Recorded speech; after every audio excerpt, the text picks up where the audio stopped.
Shalom saudara-saudara, apa kabar semuanya? Saya harap kita semua dalam keadaan baik dan selalu diberkati Tuhan, sehat-sehat selalu. Dan hari ini saya akan melanjutkan bahasan tentang keadilan yang muncul terbalik. Kemarin kita sudah membaca bagian firman Tuhan apa yang diucapkan oleh Habakuk, seorang nabi Tuhan, ketika zaman Yoyakim, karena dia hidup sejaman dengan Raja Yoyakim ketika keadilan muncul terbalik, hukum tidak punya supremasi, dan kemudian orang-orang mengalami penindasan ketika itu. Dan Babel sedang menjajah Yehuda. Itu yang terjadi pada waktu zaman Nabi Habakuk.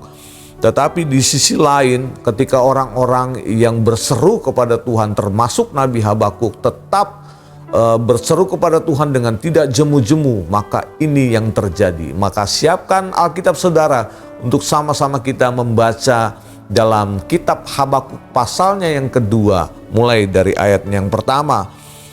Kitab Habakuk pasalnya yang kedua, mulai dari ayat yang pertama, dikatakan demikian.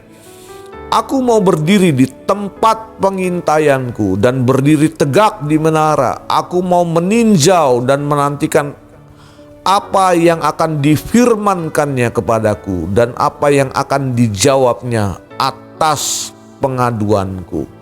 Dari ayat ini kita mengerti bahwa ada masa di mana keluh kesah kita harus kita sampaikan secara jujur kepada Tuhan atas segala peristiwa yang terjadi di sekeliling kita.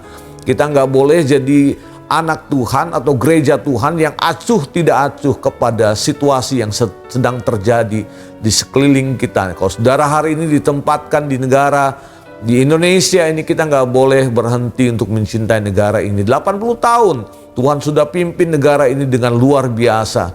Tetapi sampai hari ini seperti saya bilang kemarin bahwa keadilan sedang muncul terbalik. Hukum tidak mempunyai supremasi yang tegas. Bahkan di forum-forum pengadilan yang kita saksikan bahwa seringkali malah orang yang korupsi besar-besaran dibebaskan begitu saja.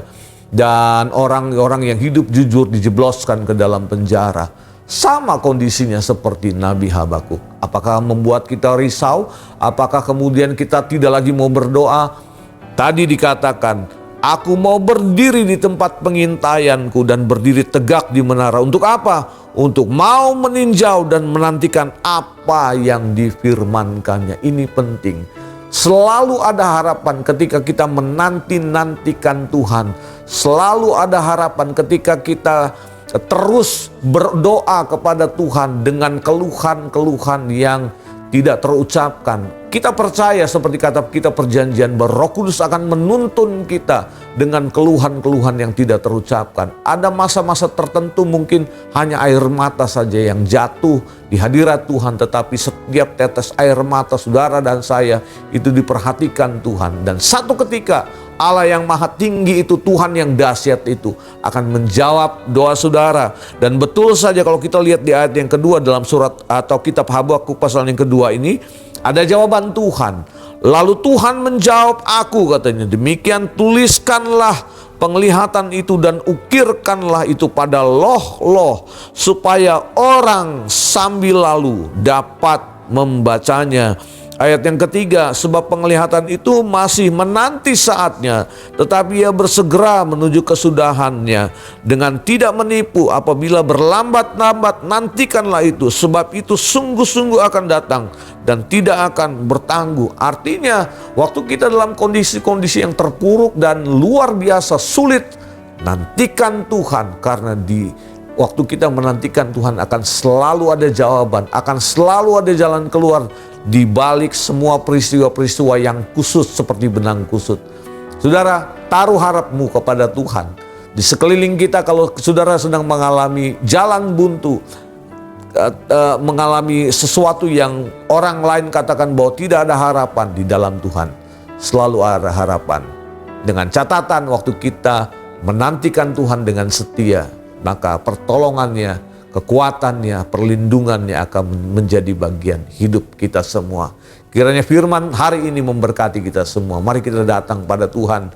Bapa, kami mengucap syukur hari ini kami memperoleh satu lagi pencerahan yang baru. Ketika kami membaca firman-Mu, ada kekuatan baru dari dalam hati kami yang diterangi, yang disengat oleh Roh Kudus, sehingga kami mengerti bahwa kebenaran-Mu itu akan bersuara di dalam hati kami. Karena kami percaya firman-Mu adalah pribadi-Mu sendiri yang akan beroperasi lebih jauh lagi Tuhan dari dalam hidup kami, sehingga hidup kami menjadi dampak bagi sekeliling. Dan sekalipun di sekeliling kami ada begitu banyak jalan yang tertutup, Tuhan akan selalu membuka jalan. Di tengah-tengah ketidakpastian, Tuhan memberikan kepastian. Doa kami atas anak-anak-Mu Tuhan yang sedang menyaksikan program ini. Nyatakan kasih-Mu, kemuliaan-Mu di tengah-tengah masyarakat di sekeliling kami, sehingga kami jadi berkat besar bagi lingkungan kami. Terpujilah nama-Mu. Dalam nama Yesus kami berdoa dan ucap syukur. Haleluya. Amin. Tuhan berkati kita semua.